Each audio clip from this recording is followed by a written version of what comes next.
All right, Hotep family. You're tuning into the pro-black perspective on KWAZ Radio. Make sure you check out the other podcasts on KWAZ Radio, including but not limited to the Harsh Reality Podcast, the Bitter Medicine Podcast, and of course, check out Revolutionary Matron's channel as well. Today we're going to do something that might be considered controversial. We're going to talk about the opinions, the ancient opinions on corporal punishment, and a lot of people do not agree with corporal punishment. I myself tend to, nominally not agree with corporal punishment. I just read a story about some kid in, I think, Kenya, actually, who was killed during an instance of corporal punishment. Obviously, that's extreme. And what's worse is that the school was kind of like hiding it. They rushed the kid to the hospital, didn't tell the mother, and then after the kid passed, they told the mother, well, you can still have more kids, which is like horrible. So obviously that's not a good example of corporal punishment. That's just murder. So that's not like a punishment. You know what I mean? Like, it ended corporal. You know what I'm saying? But outside of those extremes, and though there are extremes, and this is partly why people don't like corporal punishment, because of the extremes. But outside of the extremes, we have to realize that one of the things about humans in general and animals in particular humans in particular and animals in general, is that we respond to force. We respond to physical impetuses. It's like it's kind of like if you're in a romantic relationship with a woman, right? Or, if you're a woman, you're in a romantic relationship with a man, but whatever. But point is that you're in a romantic relationship and, you're sour about what somebody did or didn't do, and you're frustrated or something. And then that individual touches you, and, suddenly you're not as mad anymore. You get what I'm saying? Or that individual does some little, and, you might be like, hey, that's a physical manipulation. And, you could say that, but, your body says something else. You know what I'm saying? Like at the end of the day, one of the things that we have to realize is that we are, in fact, physical beings. A lot of people want you to be mental beings. A lot of people are intellectual beings or spiritual beings. You are a physical being, without a doubt. Without a doubt, there's a physical component to you. Now, of course, you could be metaphysical and say, no, there's more to it. There's blah, blah, blah, blah, blah, blah, blah. Maybe, possibly. But without a doubt, there is a physical component to you. And a lot of people want to be physical reductionists, take away the intellect. Well, nobody really takes away the intellect, but take away the intellect, take away the spirituality, and just say, no, you're just a series of circuits in your brain is just a series of circuits and everything that you process and all that kind of stuff. That might not be the case, or that might be the case. But regardless, one thing that cannot be doubted is that you have this physical existence. And so you respond to physical stimuli. The other day, in fact, I should tell you this. Like, you could be all this intellectual, all this mental, all this spiritual. Oh man, I'm so perfect, I'm so pure, whatever. My body, I'm in control, blah, blah, blah. Other day, I had some food I was boiling, right? And me, I don't like washing forks. Okay, I don't like washing forks. So what I did was I used a plastic fork to like pick out the stuff out of the thing. Now the plastic fork gives way, and there was just one left. I couldn't use a plastic fork anymore. I didn't want to use another plastic fork because I'm just like, I don't want to wash a metal fork. I don't want to use another plastic fork. So I'm like, I'll just use my hand in this boiling water, right? Or this water that was boiling previously. You know what I'm saying? Like you can say that you're not really a physical body. You're not physical. You could conquer the mind. You could conquer blah, blah, blah. You could say all of that, right? But you put your hand in boiling water. You know what I'm saying? And look, there are people who, obviously they do take it to that level where they can resist things, physical forces. But a lot of that is deadening your nerves, So there's still a physical correlation to that. Now, I can't really say for sure, but there's a physical correlation to a lot of the phenomena that we see. Regardless of of what it is that you want to say. Now, Bookman says good morning. Oh, speaking of that, so speaking of good morning, for the next month, it's called quote unquote Black August, I'm going to be reading Wretched of the Earth for you guys. Okay? I'm going to be reading Wretched of the Earth very slowly, but very assuredly, because one thing is sure, that I feel like I need to read that book. There was a long time ago, I should tell you, I don't know if I told you guys this, but there's a long time ago when I was in college. So that was a very long time ago, right? Craig Copeland's here. He says, Asabuhi and Gemma Familia, right? So Asabuhi. Habari Asabuhi, right? Yeah. All right. So a long time ago, I was in college, right? And this brother came in from this, I think, Crisis in the Congo or Break the Silence, one of those two movements. So if you look at my Twitter account, if you really pay attention, you're going to see that one of the first follows I had was for this Crisis in the Congo. Because the Congo is really at like one of the biggest inspirations I had, And so this brother was the one that, like, he was active in this movement where he's going from campus to campus trying to break the silence on the Congo, letting us know that there was a genocide in the Congo and that there's something that we could have done. Now, obviously, there was not really much we could have done, and there's not much that really we've done since.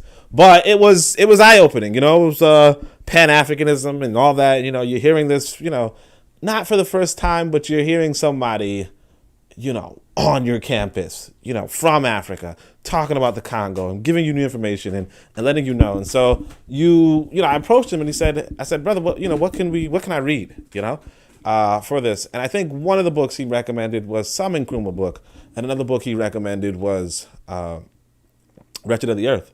And that was like a long time ago, and I still haven't read it. So I'm letting you know that, this year is, or this month, we're about to do something different, right? Anyhow, let's jump right back into it. So we're talking about corporal punishment, right? And I might have lost a train of thought. I might have been saying something before, but it's all good, right? So I put this in the book because this book, the Book of Power, is supposed to be a book that gives you everything. All the questions that you have. And so one of the questions that you're going to have all the time is, well, what about corporal punishment, right? I think I was talking about the school and all that kind of stuff, right? Yeah. So I remember. I'll tell you guys this. So I was I was thinking about. So I asked the TL. I was like, because this corporal punishment example was kind of extreme. So I said to them, no. Somebody said, hey, the corporal punishment is only like if you go to a rich white school, if you go to a white private school, right? If you go to a white private school, they're not going to hit your kid. But like a lot of the public schools do that, right? And my thing is that I know my kid act up. You know what I'm saying? so I know they fit. But it's like at the same time, you say to yourself, you don't really want somebody hitting your kid. But that's just the Western sensibility in us.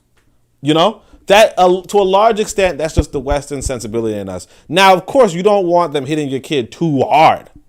But a sting here or there, and we're going to go into why that makes sense, right? Because we're talking about physics, right? And physical bodies, and, we're going to go into that makes sense. So I'm going to start it off. This is the exposition, and this whole section is kind of short, okay? So bear with me, right?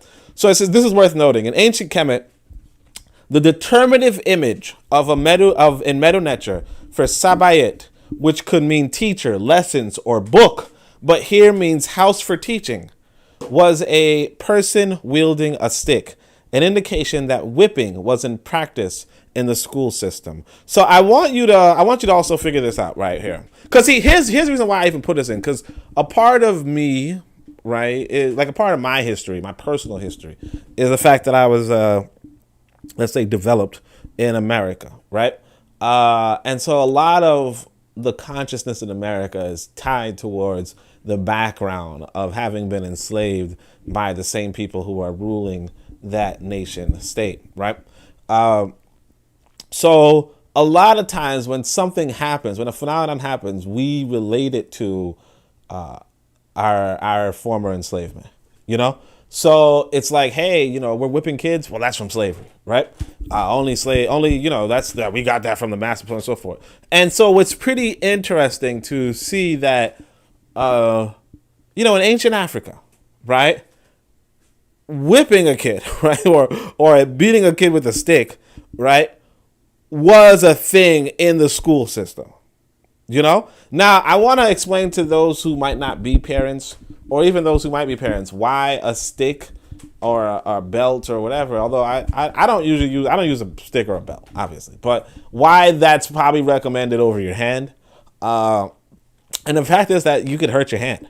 And I know you're like, hey, but you could also hurt a kid. Yeah, you could hurt a kid. But, you know, in the words of, I guess, Barack Obama, that's the point. You know what I mean? Like, not to hurt them, but, like, you know, you want them to feel something. It's not for you to feel something. And, of course, if the kid moves in any sort of way, you could seriously injure yourself. And the kid would not be injured in the sense of, you know, you go to slap somebody. Like, you go to slap somebody and you slap them on the hand or something, right? Or you slap them on the back of their hand. That's fine. Now you slap them on their elbow and you just hurt yourself. You understand? Like, and if you slap them in such a way that your wrist bends backwards, you hurt yourself. Now them being slapped on the elbow doesn't hurt because, again, remember, there's like a correlation with nerves and the nervous system. So if you don't have a high concentration of nerves in your elbow, it's fine. You could take a hit to the elbow. And, you know, this is partly why martial artists teach how to block, and they block a certain way that where the surface area least exposes the injury, you know, the attack for your nervous system. You understand? And of course, you could also dull out your nervous system by, you know, repeatedly hitting it to the point where I guess you could kill it. I guess, I don't know. But the point being, though, is that, you know, the reason why you'd use a stick is so that you don't hurt yourself.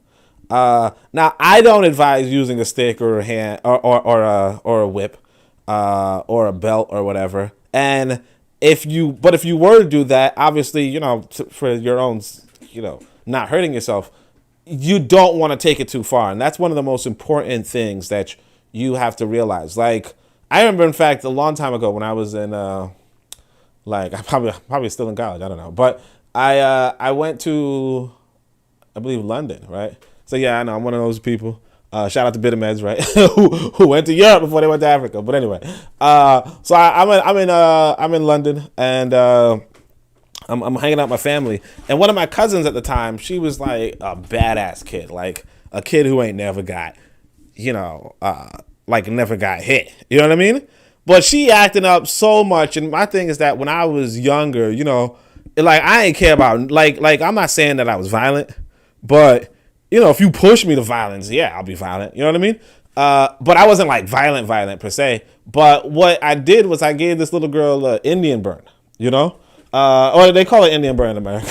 My bad. But the thing is, what the Indian burn does is that you like grab their arm by two hands, right? And then you pull, and then you rub the hands in opposite directions. And what it does is it causes a burn and friction. Like, it causes a burn via the friction and the skin or whatever. And I'll tell you, like, once you I mean, obviously it's not hurt. It doesn't hurt, but it's like it burns them. But once you do that to somebody, you know, you let them know, you establish the physical dominance, you know, the physical, you say, hey, look, man, I can do this to you whenever I want, right? Or I could make you feel something whenever you do this again, I'm going to give you another burn, right? They stop what they're doing. Like, they acting up, they rude, they ill-mannered, all that kind of stuff. They stop what they're doing. Because there's no rhyme or reason to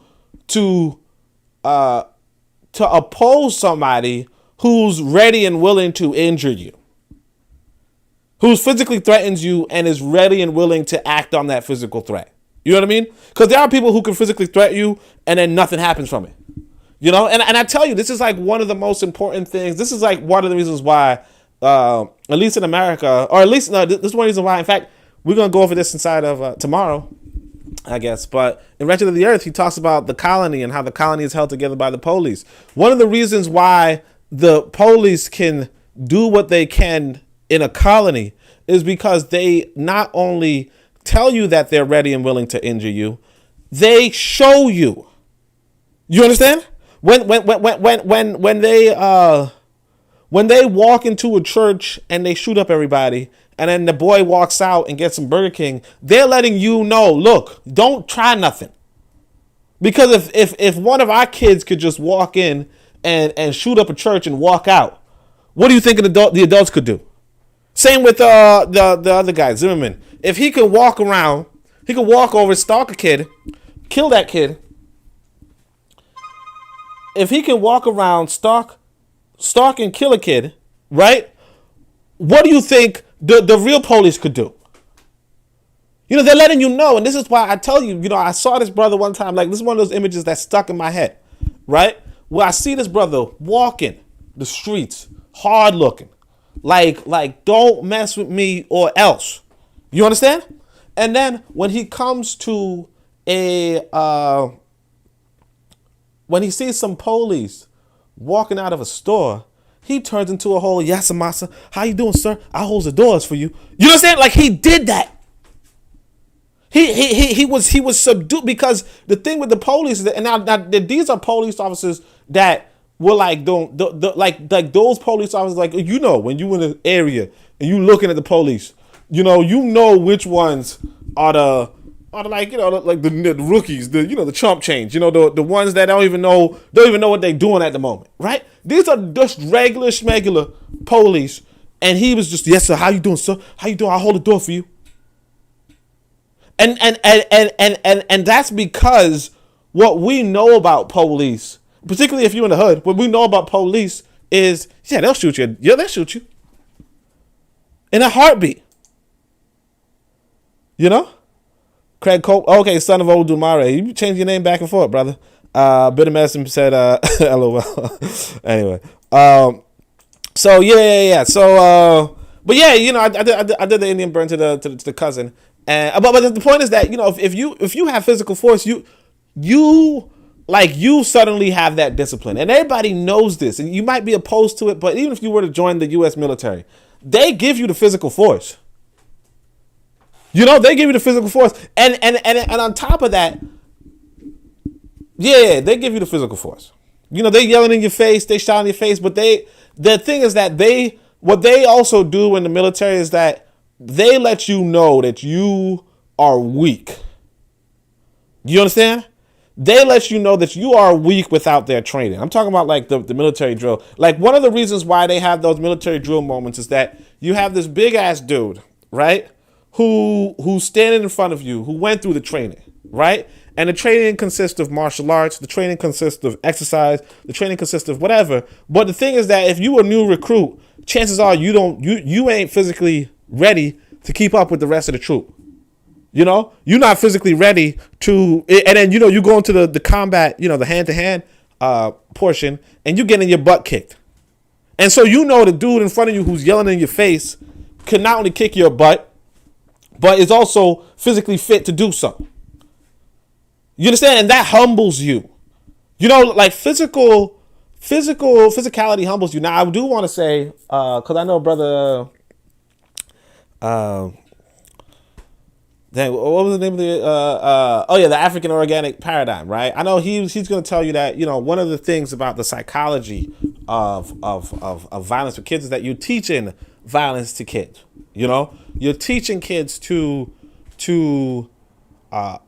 hurt other kids, right? I mean, not just hurt other kids, to hurt other people, and that when they have power, you're teaching people how to wield power and wield power against so on and so forth. But again, I want people to understand that, children in particular, like, even though that's a lesson that they don't want to learn, I mean, that's a lesson you don't want them to learn and abuse, right? That's why you have to hold it within some sort of limit. And we're going to go over that in a moment, okay? So, just because I know our brother might say something, right? All right, so not only that, but in ancient Onitaset, there's a proverb that reads, if the heart rules, conscience will soon take the place of the rod. So I want to be careful with this, but we're gonna just skip over that right there, right? But I mean, this is actually a nice one. I like this one. It's like, if the heart rules, conscience will soon take the place of the rod. That is to say that,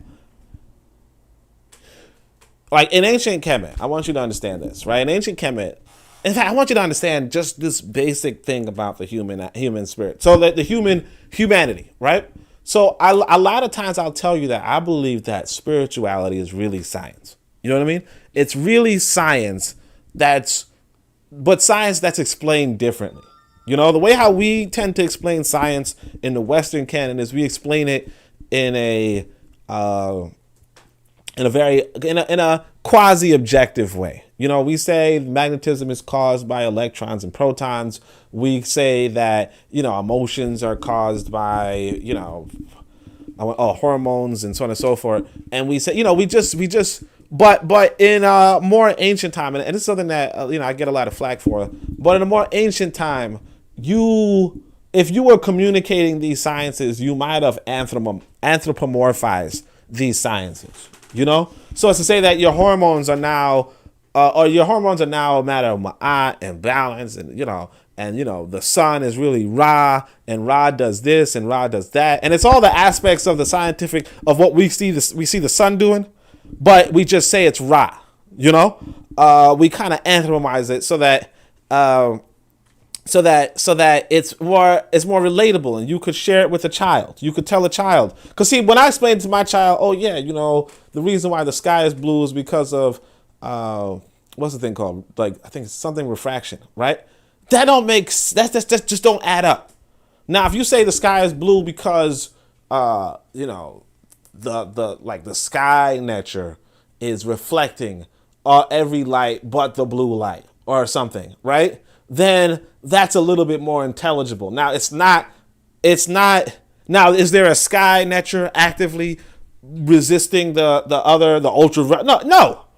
You understand? But of course, you know, later in the, you know, as we get older, or as we in the West revisit the spirituality, we say, what kind of nonsense is this? But the thing is that people in those days and ages knew that there was no, like, I'm pretty sure they knew there was nothing that was actively reflecting blue, like red light and yellow light or whatever, but they related it because it has all the scientific components in it, and it has all the lessons in it, and it has everything that you need to know from it, but it's more relatable, you know? It's just more relatable. But anyway, so one thing I want you to, like, this is one of the most interesting things about the African sciences, and also the sciences in general, just human existence, is this right here, the heart rules, right? So the heart in ancient Kemet was considered where your emotions were, you know? Like they understood the brain and its role in your emotions. But there's this aspect of us as human beings that still that I think perplexes Western sciences and perplexes, you know, just things in general. And that's the idea that your heart, like when you do something bad to somebody, right? When you do something wrong to somebody, your heart feels heavy. You understand? Like if you were talking to somebody and, you know, you really like them, and then things went sour and things went wrong, and it went wrong because of you, right? You know, because you're, you know, stubborn or whatever, right? Your heart feels heavy for days. And it only feels better when you set things right, right? And so, you know, this aspect of us, like how our heart feels heavy when we do wrong and our heart feels light when we do right, right? This aspect of us, this component of our human existence that is really, I want to say, inexplicable in Western science, or at least not explained to us, you know, in the public school system. But this aspect of us is seen in the Ma'at story, right? So in the Ma'at, you know, at the end of your life, you know, your heart is measured against the feather of Ma'at. And if your heart is too heavy, okay? If your heart is too heavy, that means you've done too much wrong, or that you've done wrong, in fact. And because your heart is heavy and you did wrong, you're suddenly consumed by, you know, the negative, whatever, right? But if your heart is light, right, that means you went through your life doing right. And the truth is that for some reason, there is a correlation between your ethics, your ethical behavior, and how your heart feels. And so For me, it's like, yeah, I do want to say it's a physical existence. I do want to say so on and so forth. But I understand and recognize, yeah, there's this mental, spiritual aspect that's inexplicable. This higher thing going on. Now, do I particularly understand it? No, but it's hard to deny when that's something that you actually experience as an individual, that you yourself can attest to. I'm surprised I didn't get more negative comments for that. What happened? Anyway, but all right. So that's one of the aspects. That's I like that quote. I like it. So anyway, so another indication. Below are 3 opinions on education from ancient Kemet in the ancient Black world. And I want this to say this too right here, because I was thinking about this morning. Some people are like, well, I ain't talking about ancient Kemet. Ancient Kemet is not your answer. Look, I got one living ancestor today. You understand? I have one living ancestor today. I'm not only, when I talk about the happenstance that's going on in Africa, right? I'm not talking about my ancestors. Everybody living right now, nobody but one person is my ancestor today. You understand? I don't only talk about my direct ancestors or my ancestors, period. Because I got one living ancestor today. When I'm talking about, Malema, in South Africa, brilliant Black man, right? Or even Onitaset, right? I don't know if I said that right. I know I didn't. But if I'm talking about him or either of them in South Africa, I'm not saying, oh yeah, this is my ancestors and this is my ancestral people. No, what your focus, like the way how you navigate this world is you say those are Black people that are doing right. Those are my people. You understand? You say those are Black people that are doing right. Those are my people. And so, ancient Kemet, just for those people who will oppose, because I know there's some people listening that will oppose, right? But ancient Kemet are Black people who were doing it right. Or sometimes, occasionally, were doing it right. And you use those examples. There's a lot of Black people who not doing it right. And I mean, you could be like, oh, those are my people. You don't say that. Like I'll tell you this, matter of fact, I saw this video. I put it on Twitter by mistake. I don't usually like to put this kind of stuff on Twitter, but this was like, disappointing. But there was this, there were these kids, like little kids, like my son's age, right? Maybe a little older, maybe a little younger. I don't know. But let's say they, because y'all know how old my son is, I guess. I don't know. But let's say they're 7, right? They're 7. And it's like, maybe there's like 10, there's like 20 kids, right? 10 of them standing up, dancing. 5 couples dancing. And they dancing like dry humping. Like dagger. If y'all know dagger from Jamaica, right? They dry humping. Kids dry humping each other. I'm not saying those are my all right, look, those are kids. But see, the women there was a bunch of women there. I don't know if there were men there. I'm not going to say that men make a situation better. I'm not going to lie to you and say that men are going to set everything right. But the women who were there, because you saw women there, they're just kind of laughing and kind of softly pulling the kids back. And see, this is where, if my son was doing that, this is what I said about corporal punishment. Man, boy, I would be boxed. You know what I'm saying? You'd be like, you want your box? Like, that's it. But anyway, but the point is, though, that, the women who were doing that, you don't say, oh, those are my people. Now, they might be closer in proximity genetically to me. Possibly. I don't know. Right? I got quite a few. I got a far spread out lineage. But notwithstanding that, they might be, but you don't say, oh, those are my people. No, you say there's a Black person doing right. That's my people. Because that's what you want. You understand? You don't just say, oh, those Black people, those are my, because sometimes I send something to somebody, they be like, our people. And I'm like, that's not my people. That's your people, if anything. Don't we, like, what you mean we? You know what I'm saying? What you mean we? But anyway, so that's what I was saying about ancient Kemet. Damn, y'all quiet. I thought that y'all would have hated me on that one. All right, anyway, let's see. In the ancient Black world. So the first I include for its no tolerance stance. So I'm just talking about the 3 quotes below. And they're really short. They're really short. A lot of times we are conditioned to look at knowledge as a debatable moment instead of learned sharing with learner. That's one of the things that we have to know about knowledge is that, like that's one of the issues that I actually, have in life in general is the fact that people just want to debate so much, Like you might know something and know something more than somebody, And notwithstanding that, and I feel like it's because you're black. You know what I mean? They want to debate you. You know? And if not because you're black, it's still just wild because they just want to debate you.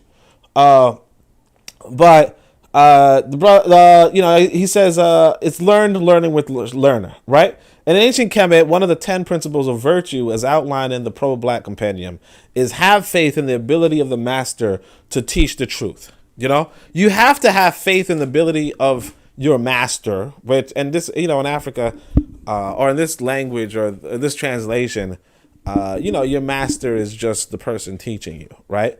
But PC, what's good, brother? Anyway, yeah, you imagine somebody was teaching you, right? We're gonna talk about corporal punishment. But PC, you got kids, right?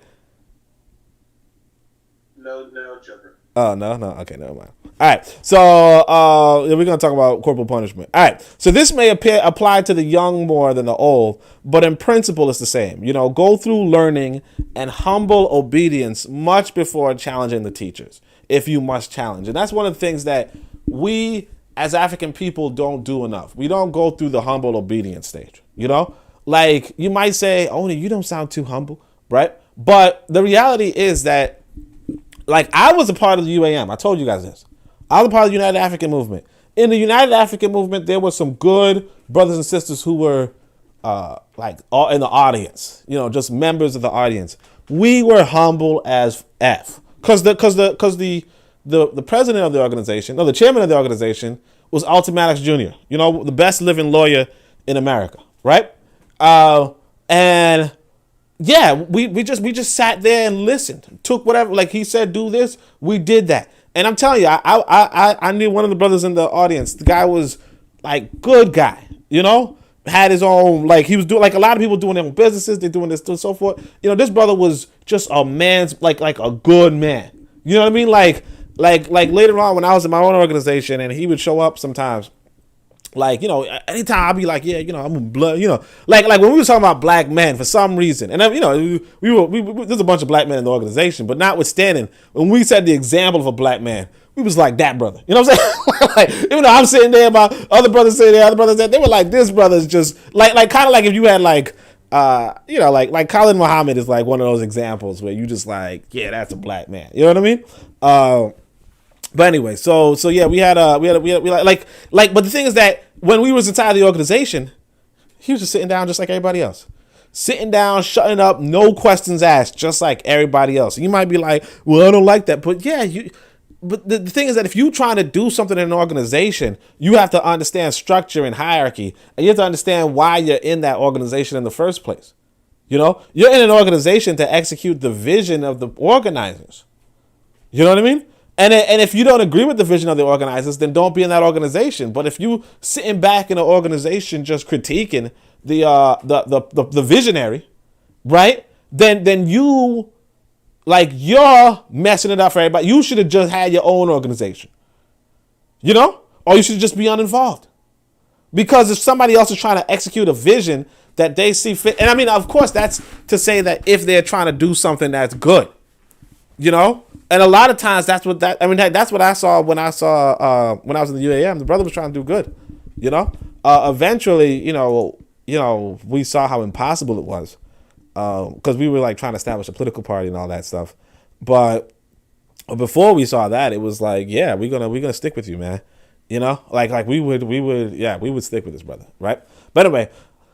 Particularly the teachers of the ancient way. So this is another thing too, right? So it's like go through the learning. So it's like and it's like if you're going to humble yourself, you want to humble yourself to the teachers of the ancient way who are worth listening to and have been recognized by a superior. So we're going to go over that in a second. But these qualifications not only communicate the values of a free African population towards their own way, but also communicate the flaw with those we call scholars today who aren't teaching knowledge from the ancients. Like a lot of us are not teaching knowledge from the ancients. We aren't nobles worth listening to, right? Most people aren't, and are not recognized by any superiors, And on that last point, present companies included, like at the end of the day, there is nobody who's like, and that's the sad part. It's like, well, not sad, but even if you listen to me, but nobody recognizes Oni. You know what I mean? Like there's not a scholar you can point to who says, yeah, I like Oni. You know, you know, except for the people in the audience, right? You know, which is, you know, not that many people. So I'm a bookman says, so they are only your people when they are behaving. Yeah. You know what I mean? Like are black people always your people? Yeah, that's what I say. All skin folk ain't kinfolk. You know what I mean? All skin folk ain't kinfolk. Because the thing is that your people have to be a people that you would defend. You understand? Your people have to be a people that you would stick up for. You know, if these women who are making kids grind on each other, right? You know, are like, hey, come help me out. I'm not helping them out. Or they're like, hey, you know, they're going to arrest me for, you know, child endangerment. I'm like, good for them. You know what I'm saying? like, congratulations.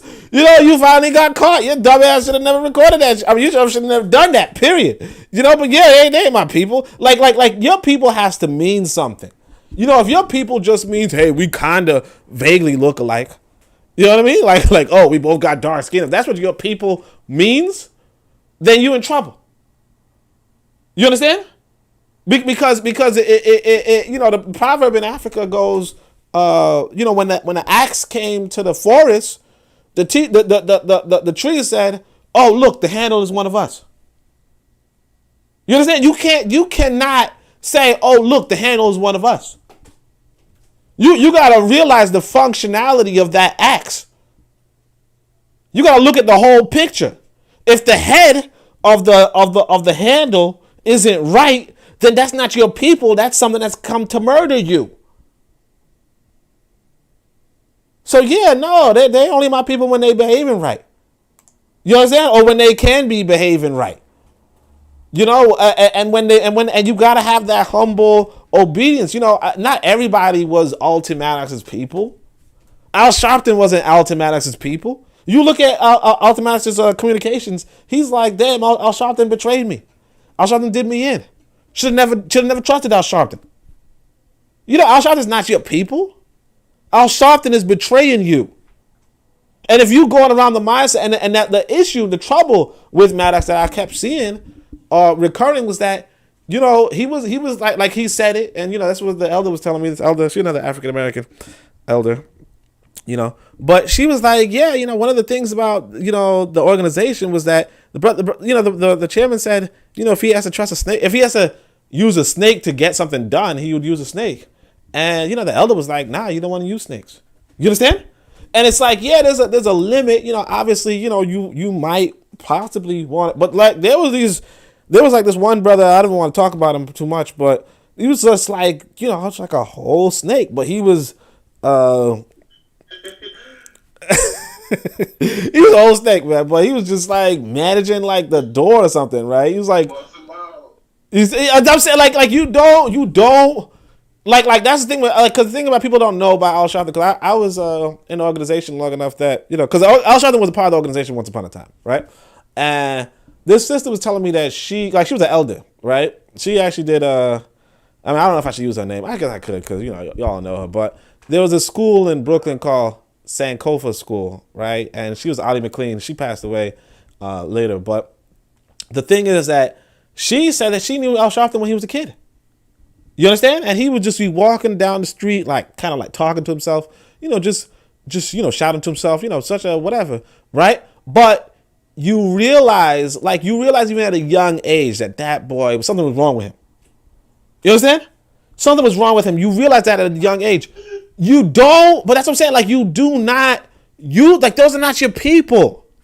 Now, here's the trouble. You know, I don't know why PC laughing so much, but the trouble that, you know, in America, we kind of like, yo, we don't reject nobody, kind of. Now we have two different perspectives. You know, one of them is, you know, the correct one, you know, all skin folk ain't kinfolk. But the other one is, you know, everybody could be redeemed. Look at, you know, X, Y, Z, right?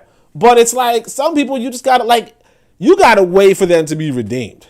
You know what I mean? Like, I mean, you could work on it. Like, I had this other African American elder, the same elder I had, because she's like, you know, she's just a treasure, right? But she was like, you know, one of the things that they used to do back in the day was when they would engage people on the streets, but they wouldn't really push too hard.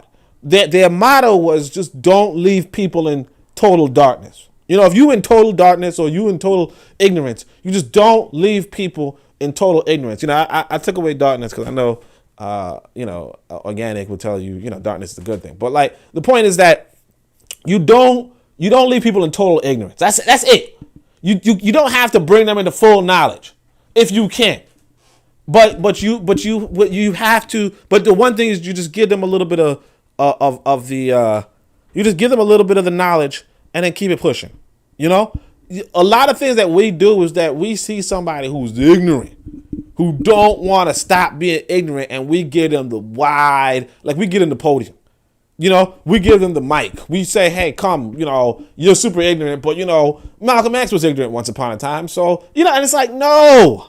You put Malcolm X on front of the podium after he went through some training, after he got some knowledge. You didn't give it to, what was it, Detroit Red. You don't give it to Detroit Red.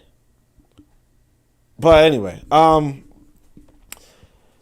yeah. So yeah, but I said like there's no superiors that recognize Oni, and a lot of people aren't teaching ancient knowledge. We're just talking, and a lot of us are not nobles.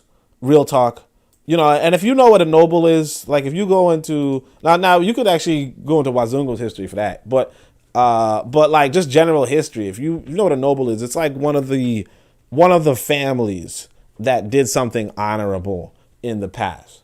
You know what I mean? That did something spectacular, that did something exemplary, that the people of the community say, you know what, that's a good person, that's a good family. You know what I mean? That's a good person, or that person's father, won us that war by doing X, Y, Z. Those are what nobles are. You know what I mean? A lot of us aren't nobles. A lot of like the other day. In fact, I don't even tweet about it. I just saw a few videos on it. Well, I didn't really watch the videos. I saw a few tweets on it or whatever. But there's this dude named Young Pharaoh.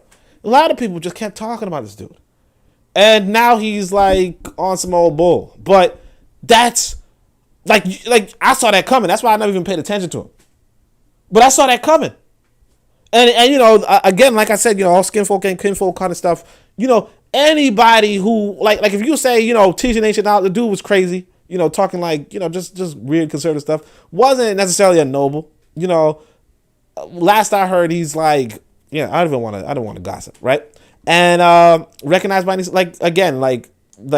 is one of the issues that I want to say in our community is that even though I'm not recognized, a lot of the traders are, which is interesting. But anyway, so I said this is why Boko Waset Nakeru has its benefits. We'll study our way. We'll create nobles and elites in the Keteru, and there'll be a hierarchical structure. You want that. So this is the difference. Now, the second statement is a clear endorsement of corporal punishment, and you'll see it's just one sentence, so I didn't really have to do a million sentences on it. And the third phrase is also, my fault. I forgot to share it with. Hold on a second. I got to share it on the Discord. So if y'all hear PC's in the background, he's on the Discord, so that's why he could talk. But I'm just saying. Okay, so let's see. Revolutionary Matron. So Peace, Revolutionary Matron's here. She says 100. Amma Bookman says defending them doesn't mean defend their behavior, but you should defend them if they are being attacked by an enemy.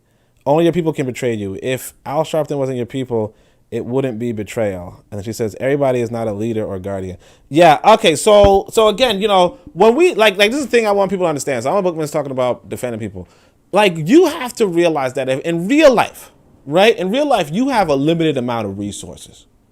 Like you do not like the human existence is not like there's nothing unlimited in the human existence. The only thing that's possibly that could possibly be considered unlimited is like the air you breathe. But even that's limited. You cannot come to the defense of everybody. Okay, you have to be selective. You have to be discriminatory. You cannot come to the defense of everybody because you do not have the time or the resources to do so. If an enemy is attacking somebody, it's like, if an enemy is attacking somebody, you have to be strategic, notwithstanding. Like if you do something, like if a man walks into a white boy's, like if a black man walks into, like climbs into a white boy's window, right, and then like molest the dude's daughter, okay, and then you're like, hey, I'm gonna defend him because he's my people. Like you're gonna get into trouble. Like if he really molested the guy's daughter, right? Right? If he really molested the guy's daughter, you're gonna get into trouble. You know? And the thing is that you're gonna have to move your resources to defend this person, and it's not the same as if you were to defend an individual who's actually innocent. You know? And even if you were defending individuals who were innocent, you know, there's still like in real life, there's a complication, because that's what happened in Tulsa. In Tulsa, I don't know the circumstance. Some people are saying that in fact, it could have been this example, in fact. But what happens is that this white woman says this black man attacks her in an elevator, right? Or like, you know, kisses at her in an elevator. Now, some people are saying it's possible that the two of them had a relationship. You understand? And then she was trying to call it off or something. I don't know. Or it's possible that they were total strangers. You know, no, they weren't total strangers. But the point is that, you know, the community comes to defend this guy. Okay? Because they're going to kill this dude for whatever he did. Right? So they come to defend him. And then when they come to defend him, I think they ended up killing some white boy who was also coming to attack him. Right? They ended up killing some white boy. And long story short, the whole community is burned to the ground. Okay? The whole community is burned to the ground and destroyed. Thousands of lives are lost. And you might say, and now here's the thing. You know, it might be that if they were accusing some innocent brother of something, then yeah, you know, you come to his defense and lose your whole community, possibly. You know, again, you know, who knows, right? But the other part of it is, what if this brother was, or I shouldn't even say brother, right? What if this dude was messing with this white woman? Or what if this dude did attack this white woman? Now, I'm not saying he did. I doubt he attacked her. But what if? Then you defending and losing your whole community over it. Is that worth it?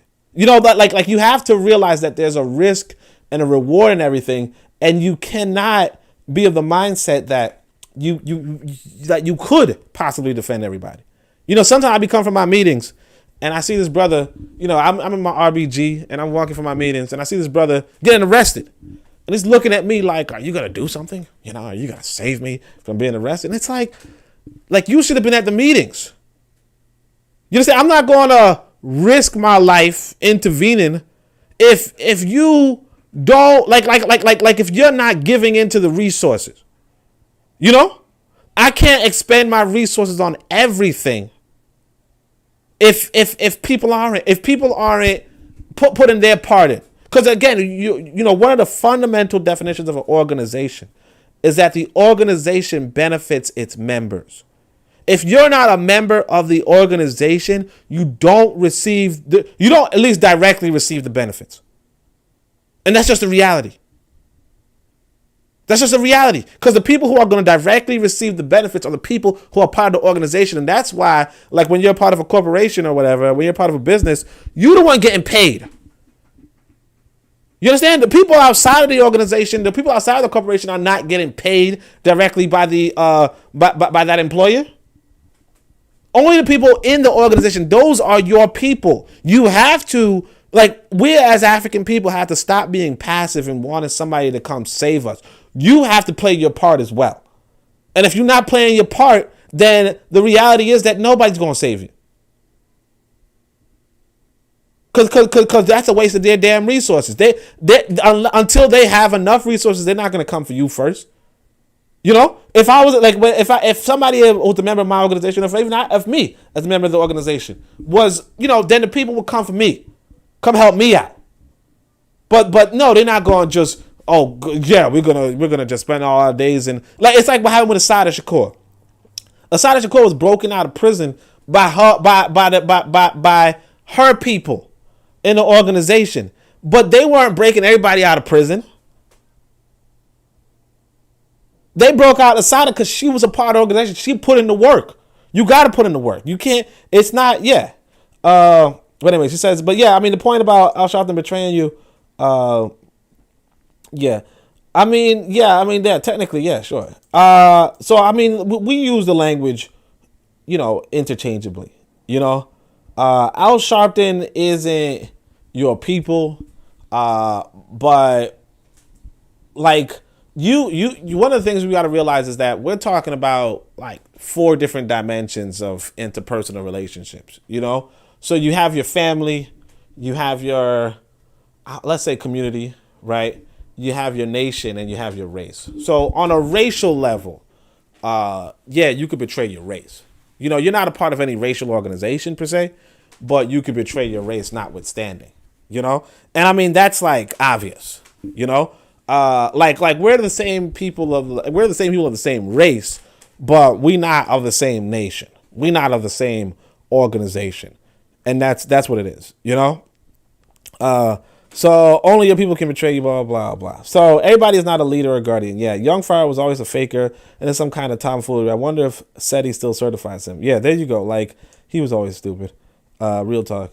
Resources are finite. Revolutionary Nation says resources are finite. Even a non-profit or charity does not benefit everyone equally. Yeah, exactly. You when you're talking about defending other people, you have to, it's like, yeah, you have to realize that resources are finite. Like time is finite, energy is finite. If for instance there's a burglar into your house, right, and your child is on one floor, and your in fact even let's say your other child's on another floor, you could only go to one floor. I mean, maybe you could do both because they're both children, but like, let's say your brother or your father's on another floor. Like, that's where you stop, like if you can manage, sure, but otherwise, nah. Like at some point you got to say to yourself, how much movement can you do? How much going around, like how many rooms can you check? How many people can fend for themselves? How many people do you, like, you can't go about, because that's a theoretical, theoretical is, yeah, we could defend everybody. Oh yeah, the enemy's attacking, we'll show up in full force everywhere.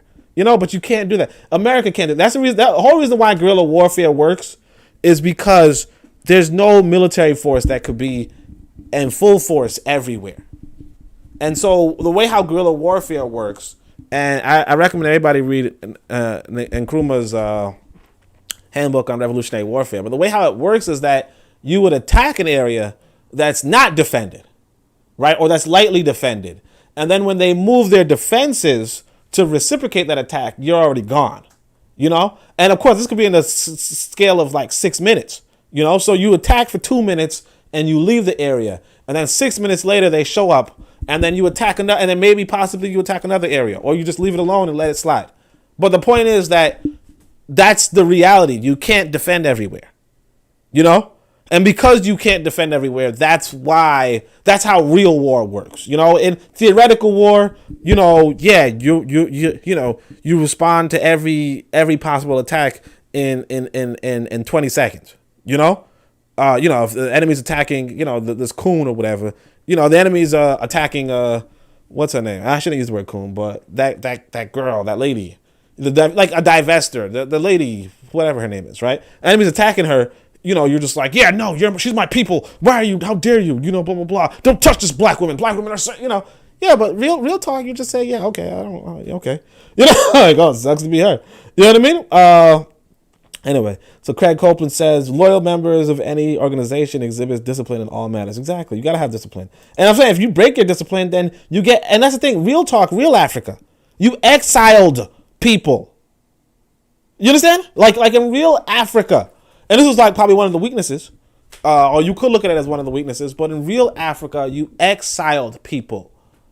You didn't keep people around. If they did something horrible or horrendous, you said, no, look, there's no space in here for you, And I mean, yeah, Alma Bookman's right. You wouldn't necessarily call them a traitor after you exiled them. But here's the thing about our experience, particularly in the diaspora, is that a lot of us are already exiled. You know what I mean? And we just got to get back by, earning our own seat. But still, a lot of us are exiled. So the reason they need religion is because guerrilla warfare works. Exactly.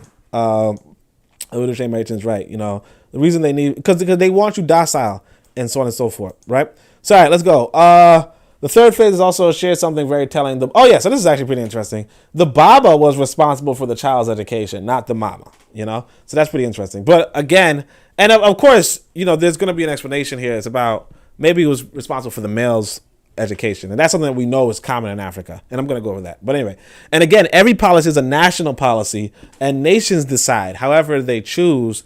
But this is fundamental. So that's another thing I want you to understand, that, there's no such thing as a racial policy. There's only national policy. There's only organizational policies. There's no racial policy, So even that, you say, there's nothing, like, you're born in this world and you don't really have to exhibit loyalty to your people, or to people that look like you. You don't. This is why you form nations, to have this policy, and you say, hey, look, this is what we want from you. Without this nation, then it becomes a confused rhetoric, so I'm kind of using both the rhetoric, and you see the questions in the comments. It's like, it's a little confusing, and it's going to be confusing as long as you look at it from a racial perspective. It's going to be confusing because, the reality is that you have to be a part of a nation. And when you're not a part of a nation, everything else is just kind of confusing, Anyway, so like I say, it is well known, of course, that a boy who reaches a certain age would be taught by an older man, usually his maternal uncle. So that's the brother of his mother, or his baba. So this could simply be a statement on young boys and the responsibility of baba with sons, as opposed to children in general, But it's still worth contrasting the Eurasian way, which excludes the father entirely from child rearing. So that's something that Eurasians do. They kind of say, yes, it's a women's job, right? And of course, a lot of dudes is feminine for that. But anyway, in some ways, Balko Waset Nakero mirrors the expectation of mama, baba, na mtoto. Okay? So in that, mama prepares mtoto for baba. So like before a kid's like 13 or whatever, right? Or maybe even 6, I don't know. But before a kid's a certain age, yeah, sure, you should leave them with their mama, right? And then baba prepares mtoto for the world. But then if it's a boy, right, the father should be preparing the kid to take on the occupation that they take for the world. And Boko prepares Ankobia for Waset, and Waset prepares Ankobia for the world. That's Keru, right? So that's just something that, when you pick up the book, you'll understand this more so. If you listen to enough of these podcasts, you get it, right? So the last statement on no child dies from a beating by his baba's hand is poetic for its time. But with the Askari of today, we cannot say this is the case. So that's one of the key words right there. Askari are not your people. Askari are, they're not your people. Now, maybe y'all don't want to hear traitor or whatever, but basically it's just not your people. They're basically the enemies. Well, the reason why I don't call them enemies is because the way I distinguish between a traitor and an enemy is that the child of an enemy is an enemy, and the child of a traitor can be, one of your people. You know what I mean? You said the child of a traitor is a traitor? Nah, I'm saying I would not say the child of a traitor is a traitor. I'm not going to say that. Well, that's what I mean. I'm not saying it's necessarily the case. I'm saying that if you take the child of, if you take somebody's child, you can turn them on your side. You know what I mean? Through discipline and through education, as opposed, because here's the thing with us as us in the diaspora, if you will, right? Is that Wazungu makes us into freaking enemies of our people to a large extent, or even in the continent. If you go through Wazungu's education, you can transform an individual into a trade, into somebody who goes against Africa or an African people, And I mean, it might be a little too extreme. It might be the case. Who knows? Because I'm thinking about Al Sharpton. I'm like, maybe his kid might be no good. But then it's also the case of what they did with Khalid Muhammad. Khalid Muhammad had a son, and they kind of turned him into this. It's not a bad thing, but he's definitely not like his father. You know what I mean? He's more of a, I want to say a business. He's like a businessman. Into. The most positive way you could put it, the most positive way you could put it is, yeah, he's like a businessman, independent, no race stuff. He's sort of so forth. Now, Other people might say he's a bourgeoisie, he's a capitalist, all that kind of stuff. You don't have to say all that. He's just like about his paper, about his grind, about that hustle, and that's fine. You know what I mean? That's nothing really wrong with that. But he's definitely he's not Khalid Muhammad. You know what I mean? But anyway, no child dies from a beating by So it's like, so that's the only reason why I wouldn't use that word. But like realistically speaking, the word I would use is a Scotty. If nothing else, you just want to use a Scotty, and just like keep it simple. We cannot say this is the case. So either way, corporal punishment seems an approved method by ancient Africans. The approach of taking it entirely out of the toolbox isn't the African way.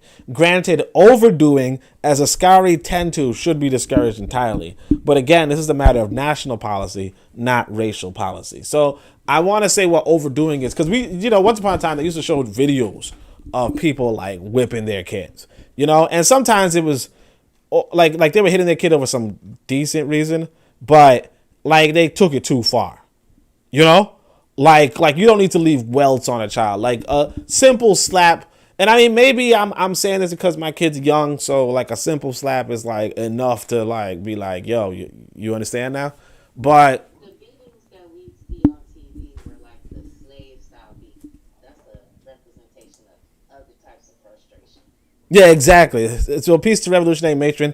She came through too. All right. So yeah. I mean, like that kind of beating is like inappropriate, But I mean, maybe a slap on the hand ain't all that. Maybe that's not gonna do anything to anybody. Kofi asking. Hold on a second. Give me 2 seconds.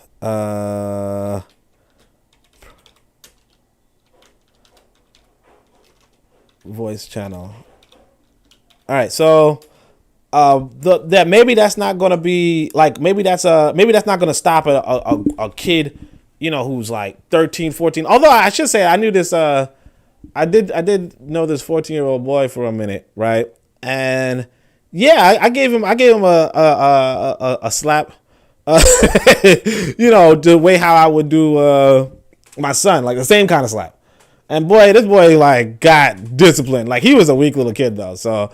Maybe a strong boy ain't gonna do much but a slap, but a slaps always sting. You know what I mean? So, you do that and you say, look, like I'm not playing with you. They're going to stop what they're doing. You don't have to like whip the crap out of them because that's just like abuse. But anyway, so here's one of the here's the first phrase, and there's only 3 paragraphs, so. Well, let's just do this. May you be able to communicate to your children the teaching handed down since the time of Amun.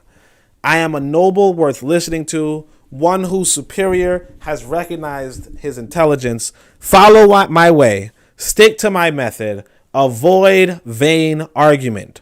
The obedient son grows into a blameless man. So can he fail in any enterprise? So this right here is really important, right? Basically, it goes. He's telling advice to other parents, I guess, and he's like, "May you communicate to your children the teaching handed down since the time of Amun." That's what we're supposed to be doing. Like a lot of what we're doing is we're kind of just teaching, what white man told us to teach. The white man says, "Hey, this is something interesting. This is something that got me successful." Blah blah blah. And so we kind of just teach that, which is it has its place. There's some things that white people know that, sure, you'd be good to know too, like how to, like electronics per se, right? And all that kind of stuff.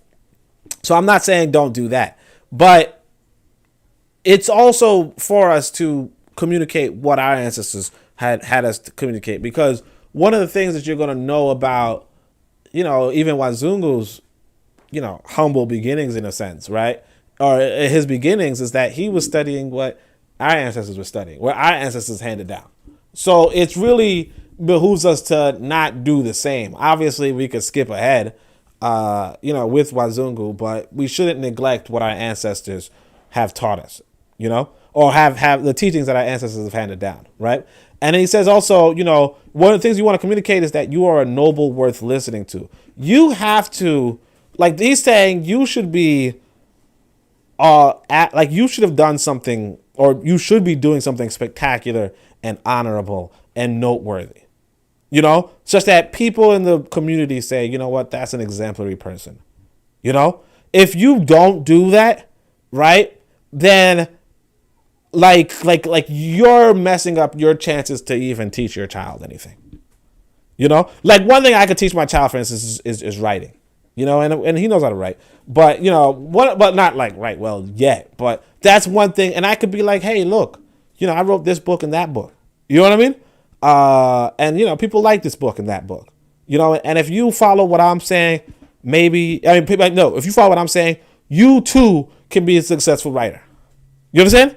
Well, don't tell him it's not successful. But anyway, whose superior has recognized his intelligence. Now, here's one of the issues. We don't have superiors recognizing our intelligence in our own community. But you see this in Wazungu's community, right? Wazungu, like when you go to school, what you're really getting is a professor to say, yeah, I recognize this person's understanding in this subject matter.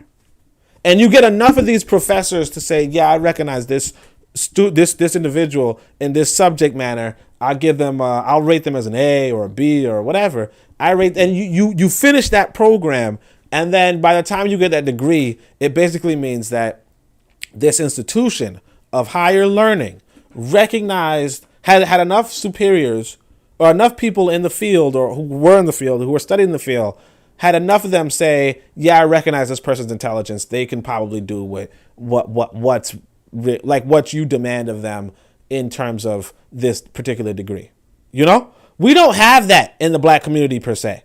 Now, yeah, we might have a few of that in Africa or in the diaspora, but generally speaking, we don't as Pan-Africanists have that. And that's one of the things that I believe that we should, that we need to have so that we can, we can keep doing that. So, Bit of Medicine says Farrah is a simp, right? You know, I got no comment. KW.7 says divestors have left Blackistan. They are on their own. All bets should be off if they get hemmed up by Yoruba. Exactly. Like there was this woman, I don't like to, you know, like or tweet any of this stuff, but there was this woman who was like, you know, black men like white women with, you know, these kind of bodies, blah, blah, blah. And then somebody just tagged, like one of the things she said earlier, which was something like, if a white man want to call me a monkey, he should, you know, I mean, he could, you know, it's just like that's, like at some point you say, like that's not you. Like if this same white boy who she says it's okay to call her a monkey, you know, is like at some point, and this is the truth about the world, and this don't have to do with just black men and this don't have to do with white men and things, so forth. If you are involved with somebody who is abusive towards you and you keep going back to them, right? At some point, right, you know, people can't really intervene, you know, at least, and here's the thing, it's like, if we had our own policing system, sure. You know, if we were independent people, you know, you could call on to the authorities and all that kind of stuff. But sometimes that's just not the case. You know, like sometimes it's just a lover's quarrel where you don't got no damn sense because the dude is just like I remember this one occasion. I'll tell you guys this. There was this one instance where this dude, this man and this woman were like kind of quarreling and fighting. But the dude is huge. Okay, the dude is huge. Like. I want to say, you know, like 400 pounds, 6'9" or something, right? Like, he's not a dude that, like, I could fight a lot of dudes, right? And I'm not saying I can't fight this dude, but you got to give me a good reason to fight this dude. And what's happening is that this woman and this man are quarreling and fighting and arguing, and she's all your mother this, your mother that. He's all your mother this, your mother that. And she's all, don't talk about my mother. And he's all like, don't talk about my mother. And I'm looking on because I'm like, I don't want anything to happen, right? I don't want to see this woman get, you know, but she's kind of like, you know, like, I don't know if she's egging him because I'm looking on, you know what I mean? But this white boy is looking on and I'm looking on, like, we're kind of standing a little bit back because this dude's huge, right? Like, maybe if the guy makes a move, we might move in. But this dude singles me out like like this N-word with the glasses or whatever. He's not like he don't care about this white boy. But he's like, this N-word with the glasses not gonna do nothing. Like he probably wouldn't attack the white boy for some reason. But me, damn. So it's like I'm looking on kinda, and he's all, you better walk away, kinda, whatever. Cause it's like I realize that nothing's gonna happen. But the point is that, you putting yourself at an extra risk. Now, if I were part of some law enforcement, some blah, blah, blah, blah, blah, our own African independent, sure, you could definitely expect me to intervene. But the reality is that sometimes if you're in a relationship with somebody who's abusive or whatever, right, you gotta, like that's, like you can't really, like, again, like there's limited resources. There's just not much that everybody could do. Like especially if you're in America, it's not like, actually I could say this about young Pharaoh, because that was one of the videos. He was actually physically abusive with his baby mother, apparently while she was holding a kid, and she was complaining about that, right? But it's like, and I mean, obviously, in her case, she said she went to the house to get her stuff, and he just started, wailing on her. But it was like, if in the future she goes back to him, there's not much else. There's not much else you could say. Not much else you could do. Because at some point, you as an outside individual, you got to say to yourself, what can I do if people are putting themselves at risk? You understand? What can I do if this is the person that you want to be with?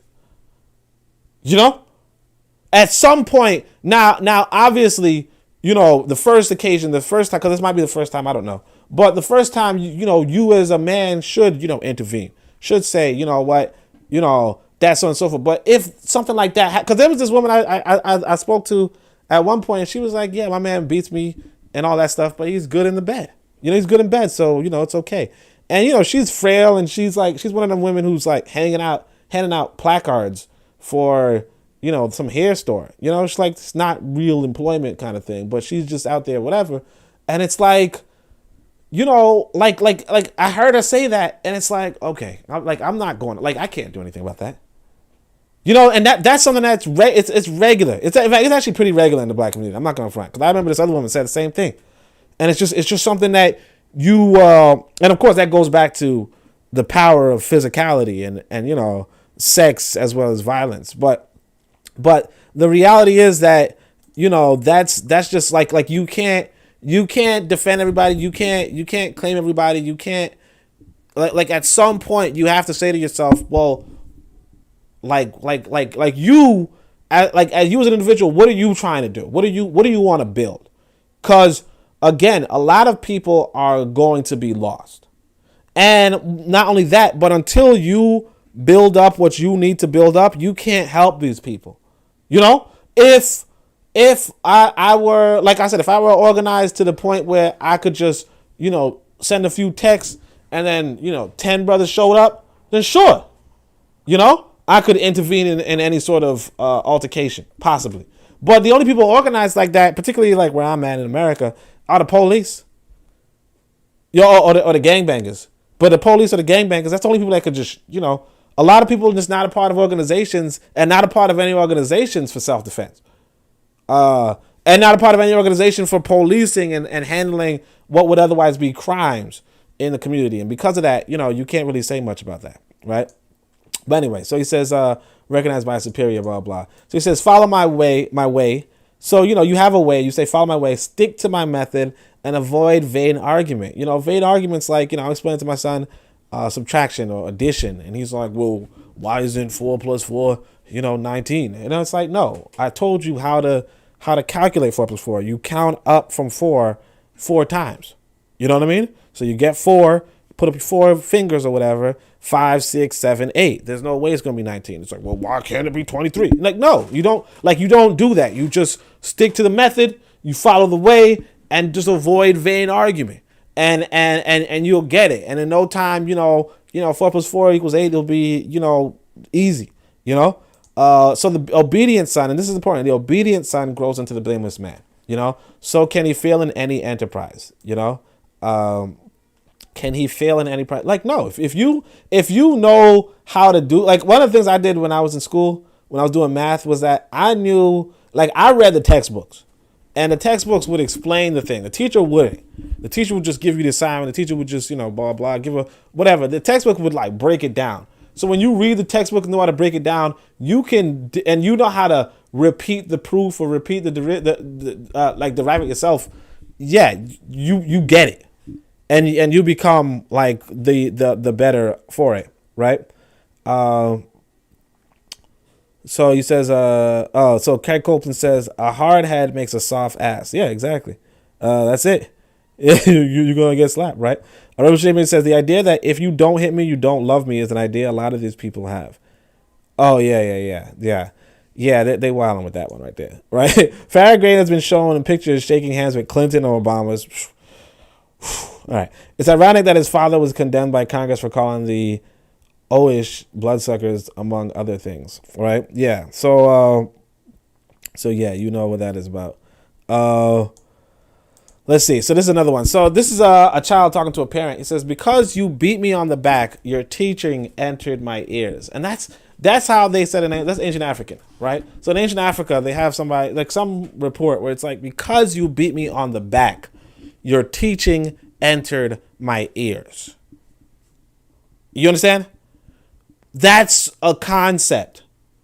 That's a concept that, because again, like one of the things with humans is that when we're born, we don't understand any languages.